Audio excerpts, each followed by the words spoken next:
Encontré a mi empleada sangrando en el piso de mi cocina a las 5 de la tarde de un viernes. Tenía el ojo casi cerrado, el labio partido y marcas de dedos en el cuello que parecían intentos de estrangulamiento. Me miró con terror, no terror de mí, terror de que yo hiciera lo correcto, porque hacer lo correcto significaba que su esposo volvería y la mataría. Esa noche tomé una decisión que cambiaría todo. Le dije que se quedara en mi casa conmigo. Y lo que empezó como un refugio temporal se convirtió en algo que ninguno de los dos esperaba, algo que nos salvaría a ambos. Pero antes de llegar a esa noche, antes de explicar cómo un millonario de 58 años se enamora de su empleada golpeada, necesitas entender algo. Necesitas entender que durante 58 años yo creí que el amor era una transacción, un intercambio, algo que se compraba con seguridad y estabilidad, y ella me enseñó que estaba completamente equivocado. Me llamo Eduardo Montero, y esta es la historia de cómo una mujer que ganaba en un mes lo que yo ganaba en una hora me dio lo único que el dinero nunca pudo comprar, algo real. Construí mi fortuna en bienes raíces. Empecé a los 22 con un departamento en mal estado que compré con un préstamo que me tomó 5 años pagar. Lo arreglé yo mismo. Paredes, plomería, pintura, todo. Lo vendí por el doble. Y así durante 35 años. Hoy tengo propiedades en 6 ciudades. Edificios completos. El tipo de riqueza que hace que la gente te trate diferente. Pero esa misma riqueza también construye muros, muros entre tú y las personas reales. Me casé hace 30 años, nos divorciamos hace 7, sin drama, solo papeles. Desde entonces salí con algunas mujeres, todas exitosas, todas interesantes, todas distantes. Hace 2 años dejé de intentarlo. Mi rutina era simple: trabajo, gimnasio, cenas de negocios, los fines de semana, golf o revisión de proyectos. Vivía en una casa de 400 metros cuadrados, un lugar hermoso y completamente innecesario para un hombre solo. Mi empleada Lucía se jubiló hace 4 meses. Contraté a una agencia. Me enviaron 3 candidatas. Elegí a Clara porque fue la única que no trató de impresionarme. Solo dijo: necesito el trabajo, haré todo bien hecho y no le molestaré. Había algo en sus ojos. Algo cansado, como si hubiera visto demasiado. Pensé que sería eficiente y no haría preguntas incómodas. Tenía razón en eso, pero estaba completamente equivocado sobre todo lo demás. Clara empezó un lunes de marzo, 38 años, delgada, pelo oscuro recogido, sin maquillaje, ropa sencilla pero limpia. Llegó a las 7 exactas. Le mostré la casa. Ella solo asentía, tomando notas mentales, sin preguntas. Durante las primeras 2 semanas, Clara fue la empleada perfecta, puntual, silenciosa, invisible, exactamente lo que yo pensé que quería. Yo salía a las 8, volvía a las 7. La casa impecable, comida preparada, ropa lavada, todo en orden perfecto. Veía a Clara tal vez 10 minutos al día. Buenos días, buenas noches. Nada más. Pero el viernes de la segunda semana algo pasó que haría imposible seguir ignorándola. Algo que vería y no podría borrar de mi mente nunca más. Llegué temprano ese viernes. A las 5 había cancelado una reunión. Entré por la puerta lateral que daba a la cocina. Clara estaba junto al fregadero, de espaldas. Se había subido la manga para lavar algo. Y ahí, en su antebrazo, había moretones. No uno, varios, en diferentes tonos, amarillos sanando, morados recientes, casi negros, y en su muñeca marcas que parecían dedos, como si alguien la hubiera agarrado con mucha fuerza. Ella no sabía que yo estaba ahí. Cuando se volteó y me vio, su cara cambió. Terror, pánico. Rápidamente bajó la manga. Señor Montero, no lo escuché llegar, disculpe. Su voz temblaba. ¿Qué le pasó en el brazo? Silencio. Ella miraba el piso. Me caí, las escaleras, soy torpe. La excusa más vieja del mundo. ¿Se cayó? Repetí. Sí, señor. ¿Y esas marcas en su muñeca que parecen dedos también son de la caída? Ella se quedó inmóvil. No respondió. Clara, no soy idiota. Y usted tampoco. Esos moretones no son de una caída. Señor Montero, con todo respeto, mi vida personal no es asunto suyo. Tenía razón, técnicamente, pero algo en mi interior no podía dejar ir lo que acababa de ver. Tiene razón, no es mi asunto, pero si alguien le está haciendo daño, hay recursos, ayuda, lugares donde puede ir. Ella finalmente me miró, y en sus ojos vi resignación. El tipo que viene de escuchar promesas vacías demasiadas veces. Gracias por su preocupación, señor, pero estoy bien. Ahora, si me disculpa, tengo que terminar la cena. Y se volteó. Conversación terminada. Esa noche no pude concentrarme en nada. Esas marcas, esos moretones, esa mirada de derrota. El fin de semana pensé en despedirla. No porque hubiera hecho algo mal, sino porque no sabía qué hacer con lo que había visto. Porque me incomodaba. Pero el lunes, cuando la vi llegar exactamente a las 7, caminando desde la parada del bus a 3 cuadras, no pude hacerlo. No pude mirarla y decirle que ya no necesitaba sus servicios, así que no dije nada, y las semanas siguieron. Pero yo había cambiado. Empecé a prestar atención a cómo a veces cojeaba ligeramente, a cómo nunca usaba manga corta aunque hiciera calor, a cómo su teléfono sonaba varias veces al día y ella siempre salía al jardín para contestar, a cómo su voz en esas llamadas era diferente, más pequeña, más sumisa. Sí, ya voy. Lo siento, no volverá a pasar. Un martes decidí quedarme trabajando desde casa. Le avisé por la mañana. Alrededor de las 3 escuché su teléfono sonar y después su voz. Esta vez no salió al jardín, estaba en el pasillo y yo, sin poder evitarlo, escuché. Ya te dije que estoy trabajando. No puedo salir ahora. No, no es excusa. Por favor, no empieces. Llegaré a las 7 como siempre. Sí, tengo el dinero. Todo el dinero. Lo siento. Lo siento. Clic. Y después silencio. Y después un sollozo. Uno solo. Contenido. Como si no tuviera derecho ni a llorar libremente. Salí del estudio. Ella estaba secándose los ojos rápidamente. Clara. Ella se volteó. ¿Sí, señor? Venga. Sentémonos un momento. La llevé a la cocina. Le serví agua. Me senté frente a ella. No voy a pretender que no escuché parte de esa llamada. Y no voy a pretender que no he notado cosas en las últimas semanas. Sé que no me conoce bien. Sé que soy su jefe. Y eso crea una dinámica incómoda. Pero necesito decir esto. Si alguien le está haciendo daño, sea quien sea, hay formas de salir. Y si necesita ayuda, dinero, un lugar donde quedarse, lo que sea, yo puedo ayudarla. Silencio, largo, incómodo. Y después finalmente ella habló. ¿Por qué? Su voz era apenas un susurro. ¿Por qué qué? ¿Por qué le importa? Soy solo su empleada. Porque nadie merece vivir con miedo.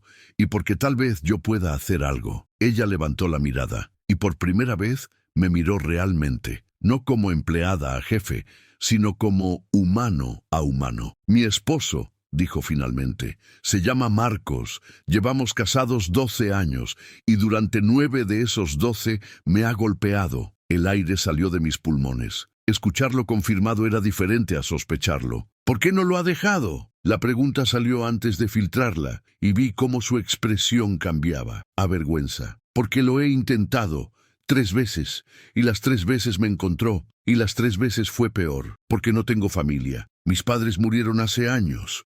No tengo hermanos. Los amigos desaparecieron.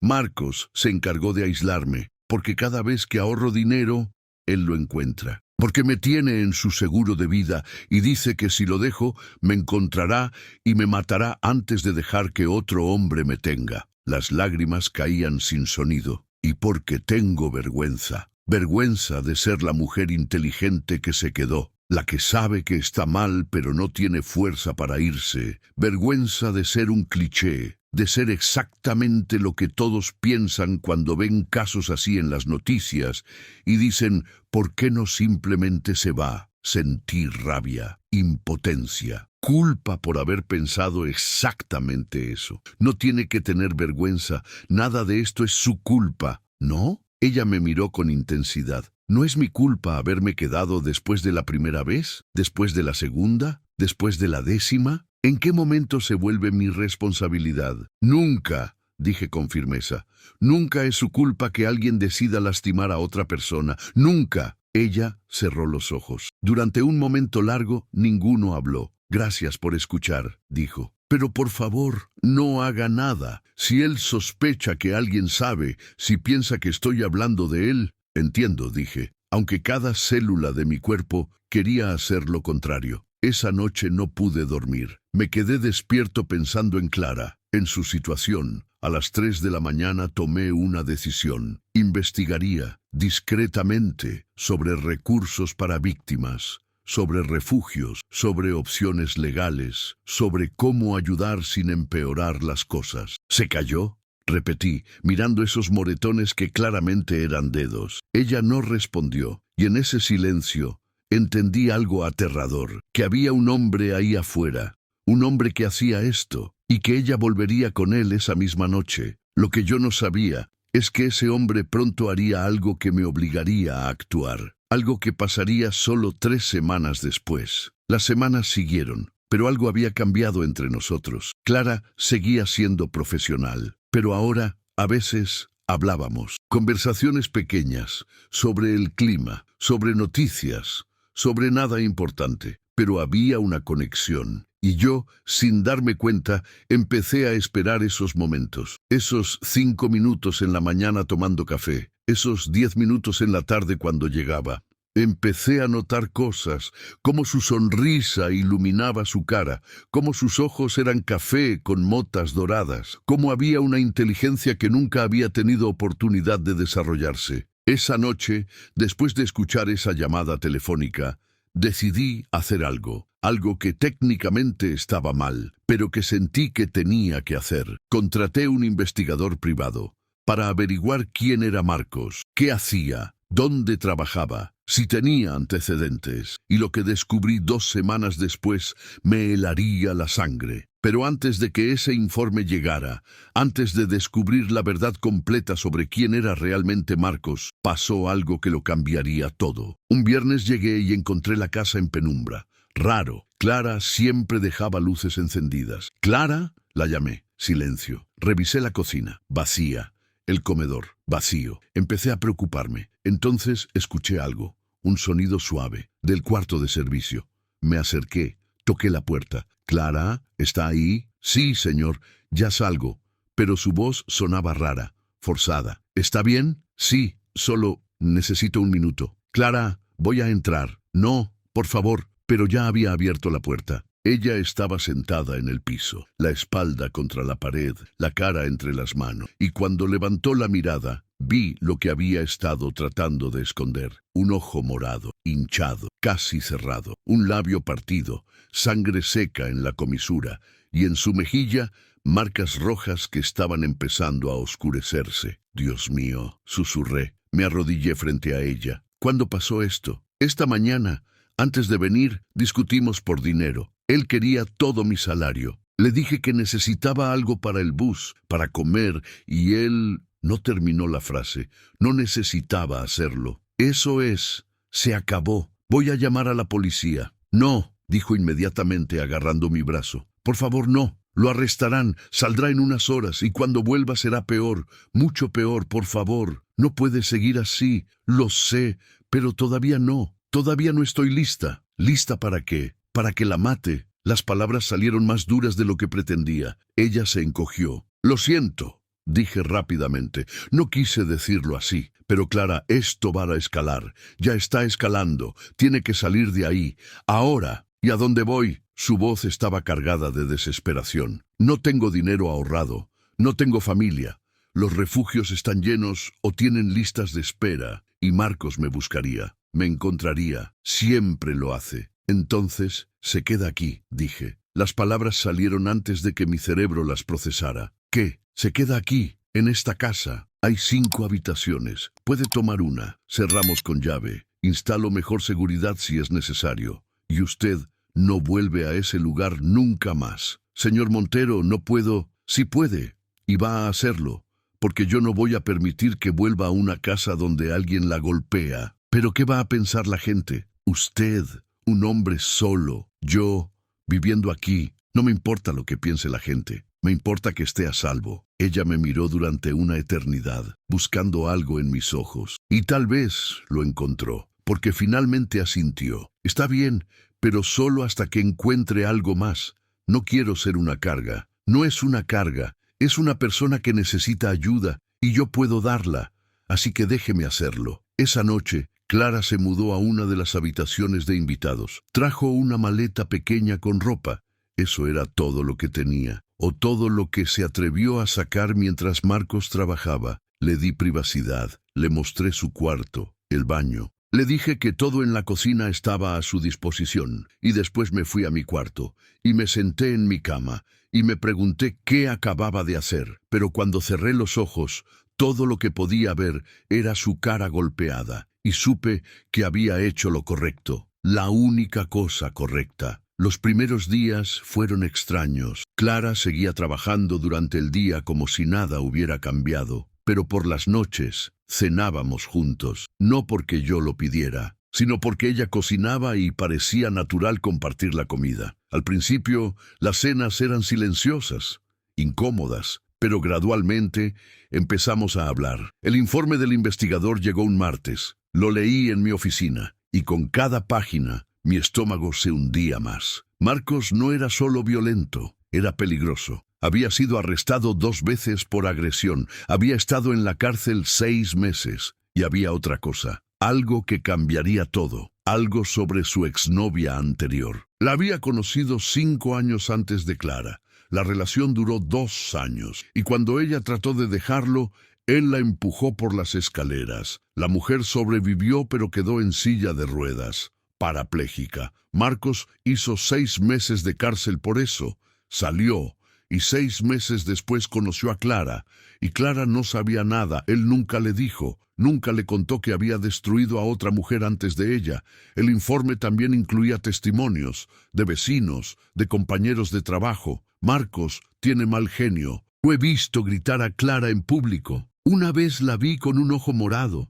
Me dijo que se cayó, pero yo sabía, todos sabían, y nadie hizo nada. Cerré el informe. Las manos me temblaban. Necesitaba decirle a Clara, pero justo cuando estaba levantándome para ir a buscarla, mi teléfono sonó. Era ella, y estaba llorando. Eduardo. Era la primera vez que usaba mi nombre. No, señor Montero. Eduardo. Marcos está aquí, en la casa. No sé cómo consiguió la dirección. Está afuera, tocando la puerta, gritando, diciendo que si no salgo va a entrar por la fuerza. Cierre con llave su habitación, ahora, y llame a la policía. Yo voy para allá. Salí de la oficina como bala. Manejé más rápido de lo que debería. Llegué a casa en 20 minutos.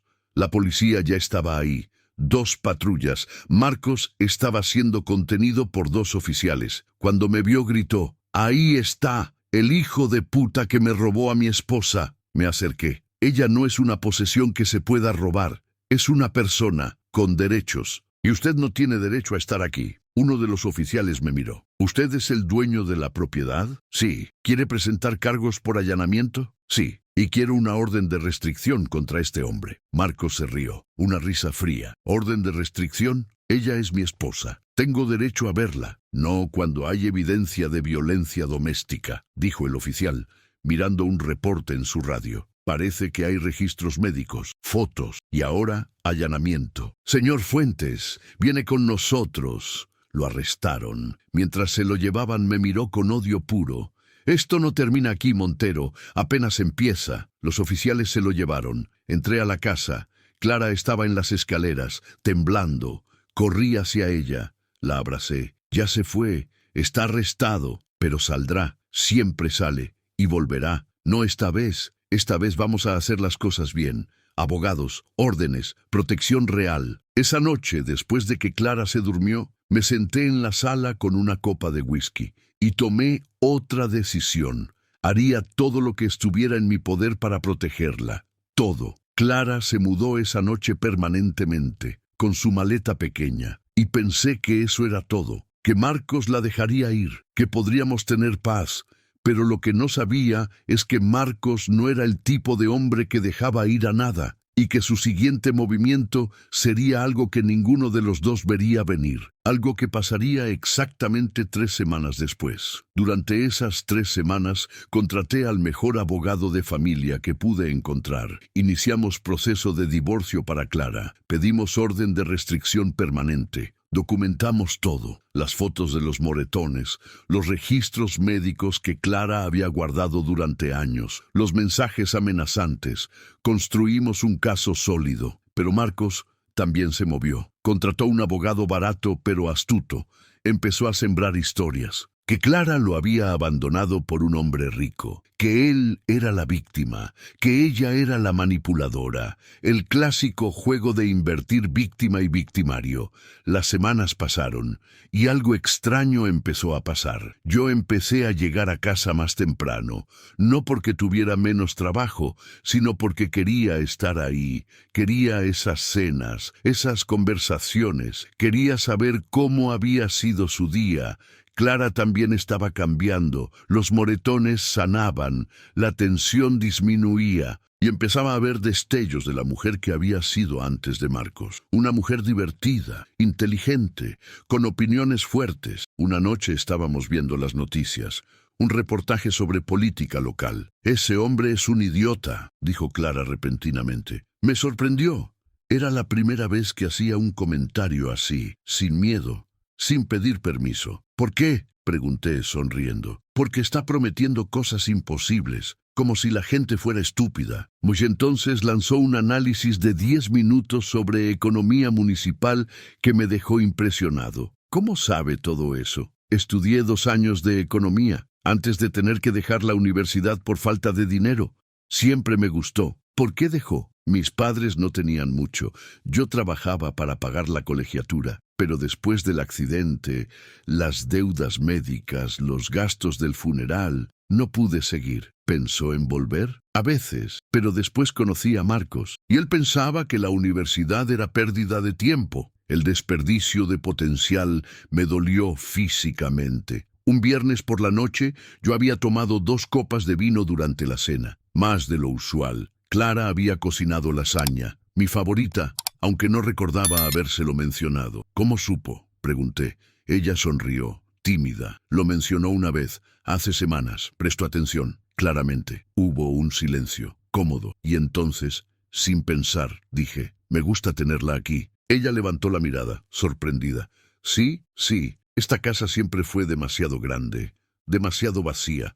Pero desde que está usted aquí, se siente diferente, se siente como un hogar». Ella no respondió, solo me miró, y en sus ojos vi algo que me asustó, porque reconocí ese algo. Era el mismo que yo sentía y había estado ignorando. Esa noche, acostado en mi cama, tuve que admitir algo que había estado negando. Me estaba enamorando de Clara, de su risa, cuando finalmente se permitía reír, de su inteligencia que nunca había sido valorada, de su fuerza que ella no reconocía, pero que yo veía claramente. Y eso era un problema enorme, porque ella era vulnerable, dependía de mí para su seguridad, y yo no podía hacer nada que pusiera esa dinámica en riesgo. Durante 2 semanas traté de mantener distancia, llegaba tarde, me encerraba en mi estudio, evitaba las cenas largas. Clara lo notó. «¿Hice algo mal?», preguntó una noche. «No, para nada, solo he tenido mucho trabajo». «Mentira». Ella me miró con esos ojos que veían demasiado. «Está bien, si necesita espacio, lo entiendo. Puedo buscar otro lugar, ya me siento mejor, más fuerte». «No», dije rápidamente, demasiado rápidamente. «No quiero que se vaya». «Entonces, ¿qué quiere?». Y ahí estaba, la pregunta que no podía responder, porque lo que quería era imposible, era incorrecto. «Nada», mentí. «Todo está bien». Pero no estaba bien, y ambos lo sabíamos. Era un sábado por la mañana. Yo estaba en el jardín. Clara estaba leyendo en la terraza. Todo pacífico, tranquilo. Y entonces escuché el timbre. Abrí la puerta, y ahí estaba. Marcos, 2 metros de altura, construcción sólida, mirándome con odio puro. «Quiero hablar con mi esposa». Y lo que pasó en los siguientes 10 minutos casi destruyó todo. Marcos no esperó invitación. Empujó la puerta. Entró. «¡Clara!», gritó. Sé que estás aquí. Sal ahora. Yo me interpuse. Necesitas salir de mi propiedad. Ahora. Él me miró. Una sonrisa fría. ¿O qué? ¿Vas a detenerme, viejo? ¿Tú, un hombre de oficina que nunca ha peleado en su vida? Tenía razón. Yo tenía 58 años. Hacía gimnasio, pero nunca había estado en una pelea real. Él era constructor, trabajaba con sus manos, era más joven, más fuerte, y claramente no tenía problema con la violencia. Clara apareció en las escaleras. Vete, Marcos. No sin ti. No voy a volver. Nunca. Él empezó a caminar hacia las escaleras. Yo lo agarré del brazo. Mal movimiento. Me empujó fuerte. Caí contra la pared. Dolor en mi hombro. Eduardo. Clara gritó bajando las escaleras. Quédate ahí, le dije levantándome. Miré a Marcos. Ya llamé a la policía. Tienen 3 minutos para llegar. Y tengo cámaras en toda la propiedad. Cámaras que grabaron todo esto, allanamiento, agresión, violación de orden de restricción que se aprobó ayer. Así que puede irse ahora. O puede esperar a que lleguen y lo arresten. Mentira. No había llamado a la policía. Todavía. Pero él no lo sabía. Marcos me miró, calculando. Y después miró a Clara. Esto no termina aquí.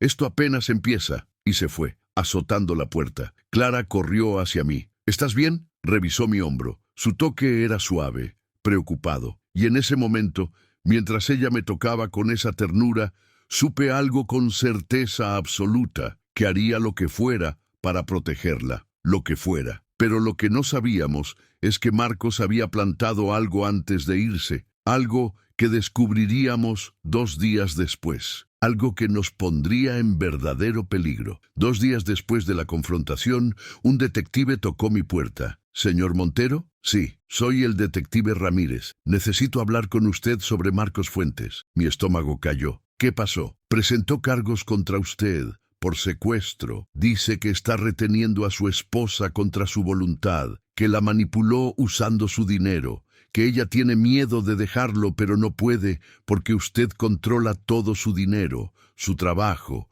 su vida. Eso es ridículo. Tal vez, pero necesito escuchar la versión de la señora Fuentes. ¿Está ella aquí? Clara apareció. El detective la entrevistó durante 1 hora. Yo esperé en mi estudio, ansioso, furioso, impotente. Cuando terminó, el detective vino a verme. Ella corrobora su historia, los moretones documentados, las órdenes de restricción, todo. Pero, señor Montero, necesito darle un consejo, no oficial. ¿Qué? Marcos Fuentes tiene historial.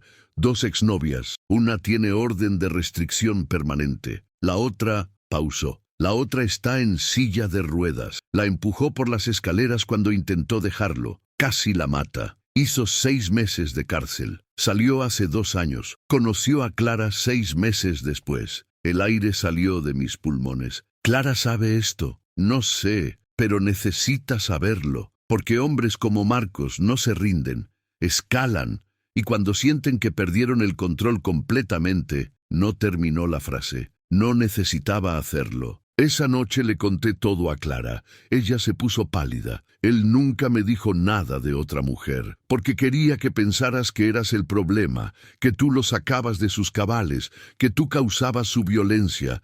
Pero no eras tú, nunca fuiste tú. Él es así, y será así con cualquiera. Ella lloró, no de tristeza, de rabia. Destruyó a otra mujer antes de mí, y yo casi dejo que me destruyera también. Pero no lo hiciste, saliste, sobreviviste, solo porque usted me ayudó. No, dije firmemente. Yo solo abrí una puerta. Usted fue quien tuvo el valor de caminar a través de ella. El proceso de divorcio duró 4 meses. 4 meses de audiencias, deposiciones, abogados, gastos. Marcos peleó cada punto y empezó una campaña de difamación, redes sociales, mensajes a mis socios, llamadas anónimas a mis clientes. Eduardo Montero está viviendo con una mujer casada. ¿Es ese el tipo de hombre con quien quieren hacer negocios? Empecé a perder contratos, pequeños al principio, después más grandes. Mis socios empezaron a presionarme. Eduardo, esto está afectando la empresa. Tal vez deberías alejarte un poco de esta situación hasta que se resuelva. Una noche, Clara escuchó una llamada particularmente difícil. Después de colgar, ella entró a mi estudio. esto tiene que parar. ¿Qué tiene que parar? Yo, nosotros, lo que sea que somos. Está destruyendo su vida, su negocio, su reputación, y no puedo ser la razón por la que pierde todo lo que construyó. No va a ningún lado. Eduardo, sea razonable. Usted tiene una vida, obligaciones, un imperio, y yo soy solo una mujer tratando de salir de un mal matrimonio. No vale la pena todo esto. Esas palabras me enfurecieron. Me levanté, caminé hacia ella. ¿No vale la pena? ¿Usted no vale la pena? Mi voz temblaba. Durante 58 años construí imperios, hice fortunas, tuve todo lo que se supone que un hombre debe tener, y estuve vacío, completamente vacío. Y después llegó usted. Y por primera vez en mi vida sentí que había algo más importante que el dinero, que el estatus, que la aprobación de gente que no me importa. Así que no me diga que no vale la pena, porque usted es lo único que ha valido la pena en décadas. Ella me miró, lágrimas cayendo. Pero su negocio se recuperará o no, no me importa. ¿Cómo puede decir eso? Porque puedo hacer más dinero, puedo reconstruir relaciones de negocios, puedo recuperar reputación. Pero si la pierdo a usted, no puedo recuperar eso, y prefiero ser un hombre pobre con usted que un hombre rico sin usted. Era la primera vez que decía en voz alta lo que sentía, sin filtros, sin control, solo verdad cruda. Clara cerró la distancia entre nosotros, puso su mano en mi mejilla. Nunca nadie había arriesgado nada por mí, nunca. Entonces es tiempo de que alguien lo haga, y nos besamos. Y en ese beso estaba todo, miedo, esperanza, amor, desesperación, promesa. Pero lo que no sabíamos es que Marcos estaba escalando y que su próximo movimiento sería su más peligroso. La noche antes de la audiencia final de divorcio, yo estaba en mi estudio trabajando. Clara estaba en su cuarto leyendo, todo tranquilo. Y entonces escuché vidrio rompiéndose. Grité, ¡Clara! Corrí hacia su cuarto. La puerta estaba abierta, la ventana rota. Y Marcos estaba ahí, dentro, agarrando a Clara del brazo. «Pensaste que podías dejarme», decía. Su voz era extrañamente calmada. Eso lo hacía más aterrador. «Pensaste que este viejo podía protegerte. Suéltala», dije, entrando al cuarto. Él me miró, sonrió, y sacó algo de su bolsillo. Un cuchillo, pequeño, pero suficiente. «Da un paso más y la corto, lo juro por Dios». Clara estaba paralizada, terror puro en sus ojos. «Marcos», dije manteniendo mi voz calmada, «no quieres hacer esto. Ya perdiste.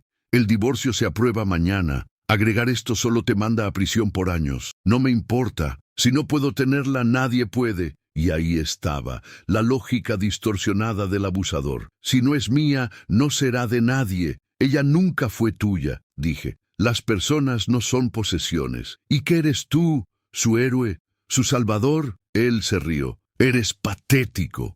Un viejo solitario que se enamoró de su empleada porque nadie más lo quiere». «Tal vez», dije, «tal vez soy todo eso. Pero hay una diferencia entre tú y yo». «¿Qué?» «Yo la amo lo suficiente para dejarla ir si ella quiere irse. Tú la amas tan poco que prefieres matarla antes que verla feliz». Algo cambió en su cara. Confusión, como si nunca hubiera considerado eso. Y Clara habló, su voz temblorosa pero firme. «Eduardo tiene razón. Tú nunca me amaste. Solo querías controlarme. Y fallaste. Ya perdiste, Marcos. Ya perdiste todo». Él la miró. Y por un segundo vi algo en sus ojos. No arrepentimiento, pero reconocimiento. Reconocimiento de que había perdido. Bajó el cuchillo, solo un poco. Y en ese segundo, Clara se soltó. Corrió hacia mí. Yo la puse detrás de mí. Y en ese momento la policía entró. Alguien de los vecinos había llamado. Vidrio roto, gritos, y vinieron. Marcos fue arrestado, esta vez con cargos serios, allanamiento, amenazas con arma, intento de secuestro. No saldría pronto. Mientras se lo llevaban, me miró. «Esto no termina». «Sí termina», dije.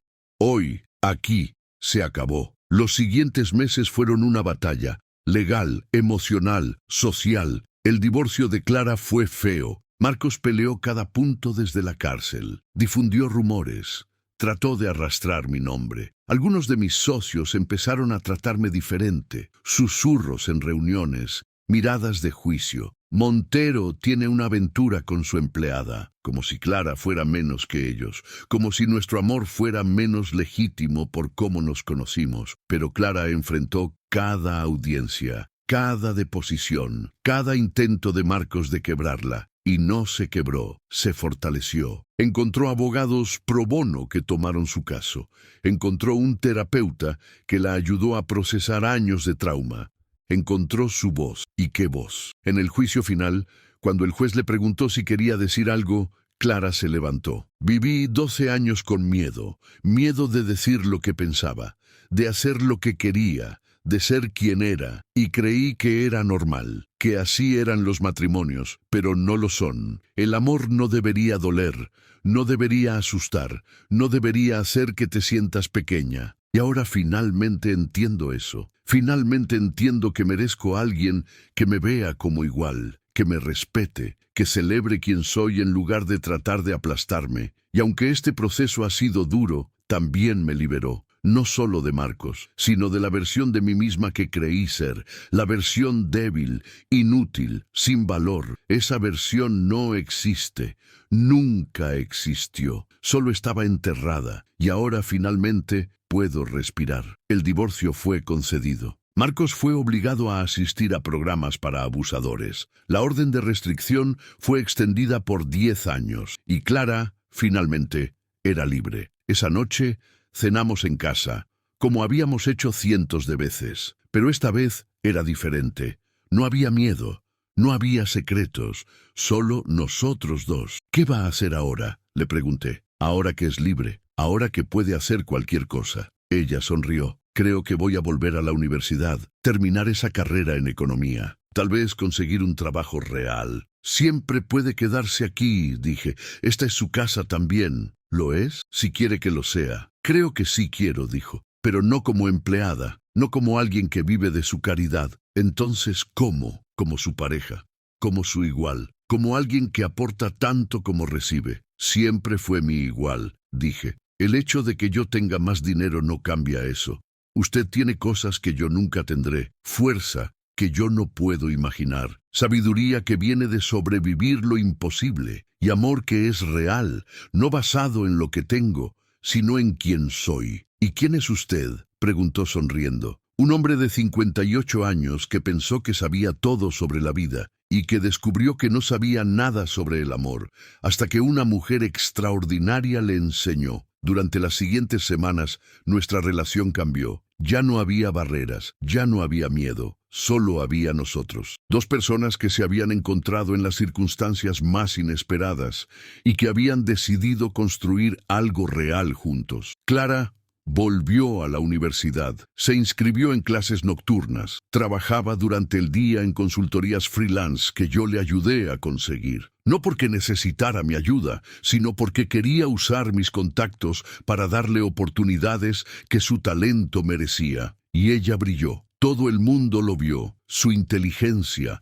su ética de trabajo, su capacidad de análisis que había estado dormida durante años. Empezó a ganar su propio dinero, no mucho al principio, pero suficiente para sentirse independiente, para sentir que contribuía, y eso la transformó. La confianza que había perdido durante 12 años empezó a regresar. La mujer que había sido antes de Marcos empezó a emerger, pero mejor, más fuerte, más sabia. ¿Cómo terminó casada con él?, le pregunté una noche. Habían pasado meses, pero nunca habíamos hablado en profundidad sobre eso. Ella dejó el tenedor. Lo conocí cuando tenía 26. Yo trabajaba en una cafetería. Él era cliente regular, siempre amable, siempre con propinas generosas. Me invitó a salir. Yo dije que sí. Fue encantador durante 6 meses, atento, cariñoso, protector. ¿Cuándo cambió? Después de casarnos. Al principio fueron cosas pequeñas, comentarios sobre mi ropa, sobre mis amigos. Yo pensé que era amor, que le importaba, pero era control. Y el control se convirtió en aislamiento, y el aislamiento se convirtió en violencia. La primera vez que me golpeó fue porque llegué tarde de visitar a una amiga. Me abofeteó, una vez, y después lloró, se disculpó, prometió que nunca volvería a pasar, y yo le creí. como todos, como todas. Su voz era monótona, como si estuviera contando la historia de otra persona. Y yo empecé a creer que era mi culpa, que si yo fuera mejor esposa, más obediente, más callada, él no tendría razón para enojarse. Pasé años tratando de ser perfecta y nunca fue suficiente, porque el problema nunca fui yo, fue él, siempre fue él. Un viernes por la noche estábamos en la sala, ella estudiando para un examen, yo revisando contratos, música suave de fondo. Y me di cuenta de algo. Esto era lo que había estado buscando toda mi vida. No emoción, no pasión loca, solo paz. La paz de estar con alguien que te entiende, que te acepta, que no quiere cambiarte o controlarte, solo quiere estar contigo. Te amo, dije de repente. Ella levantó la mirada de sus libros, sorprendida. Llevábamos meses juntos, pero nunca había dicho esas palabras directamente. ¿Qué? Te amo. No por gratitud, no por lástima, no porque me necesites. Te amo, porque eres brillante, porque eres fuerte, porque me haces mejor, porque cuando estoy contigo siento que finalmente encontré mi lugar en el mundo. Lágrimas llenaron sus ojos. Yo también te amo. Y tenía miedo de decirlo, miedo de que pensaras que era dependencia, que era gratitud confundida con amor, pero no lo es real, tan real que a veces me asusta. No tengas miedo, dije, nunca más, y la besé. Y ese beso era diferente a todos los anteriores, porque era un beso sin miedo, sin secretos, sin sombras del pasado. Era solo presente, solo futuro. Solo nosotros. Han pasado 2 años desde esa noche. Clara terminó su carrera, se graduó con honores, consiguió trabajo en una firma de consultoría financiera y es brillante. Todo el mundo lo ve, gana su propio dinero, más de lo que ganaba como mi empleada. Tiene su propia vida, sus propios amigos, su propia identidad. Y yo tengo el privilegio de ser su pareja, no su salvador, no su jefe, su igual. Nos casamos hace 6 meses, una ceremonia pequeña, solo amigos cercanos. Mis hijos estuvieron ahí. Al principio fueron escépticos. Papá, ¿estás seguro? Es muy diferente a mamá. Exactamente, respondí, y eso es exactamente lo que necesito. Ahora la adoran, porque es imposible no adorar a Clara cuando la conoces realmente. Mi ex esposa Patricia vino a la boda, nos abrazó a ambos. Nunca te vi así de feliz, me dijo, ni siquiera conmigo. Lo siento, empecé a decir. No te disculpes, me alegro por ti, por ambos. Y lo decía en serio, porque a veces el amor más grande es dejar ir y desear felicidad a quien una vez amaste. Incluso si esa felicidad es con otra persona. Fue difícil, sí. Hubo momentos en que pensé que perderíamos todo. Mi reputación, mi negocio, mi paz mental. Pero al final no perdí nada que importara realmente. Recuperé algunos contratos, perdí otros. Algunos socios se alejaron, otros se quedaron. Y descubrí que mi valor como persona no estaba en mi cuenta bancaria o en cuántos edificios poseía. Estaba en cómo trataba a las personas, en mi capacidad de hacer lo correcto incluso cuando era difícil, en mi disposición de arriesgar comodidad por algo real. Clara me enseñó algo que el dinero nunca pudo comprar, que el valor de una persona no está en su cuenta bancaria, que el amor real no viene de la conveniencia o la similitud, que a veces las personas más fuertes son las que han estado más quebradas, y que nunca es tarde para encontrar algo real. Aún a los 58 años, aún cuando pensabas que tu vida estaba escrita, aun cuando creías que conocías todas las respuestas. Hoy, Clara está en su oficina, yo en la mía. Esta noche cenaremos juntos, como todas las noches, y hablaremos sobre nuestro día, y nos reiremos de algo tonto, y después nos iremos a dormir. En nuestra casa, nuestra vida, que construimos juntos, no porque yo la rescaté, sino porque nos encontramos. 2 personas rotas de diferentes formas, que se hicieron completas juntas. A veces ella todavía tiene pesadillas, despierta sudando, asustada, pensando que Marcos está ahí, y yo la sostengo, le recuerdo dónde está, quién está con ella, que está a salvo. Y gradualmente las pesadillas son menos frecuentes. La terapia ayuda, el tiempo ayuda, el amor ayuda. Marcos cumplió 2 años de prisión. Salió hace 3 meses, pero no ha intentado contactarla. La orden de restricción sigue vigente, y él sabe que si se acerca, vuelve a prisión. A veces me pregunto si aprendió algo, si cambió, pero después recuerdo lo que el detective dijo. Hombres como él rara vez cambian, solo aprenden a esconder mejor su verdadera naturaleza. Esperamos que se haya mudado lejos, que haya encontrado otra vida, lejos de nosotros. Clara abrió una cuenta de Instagram hace unos meses.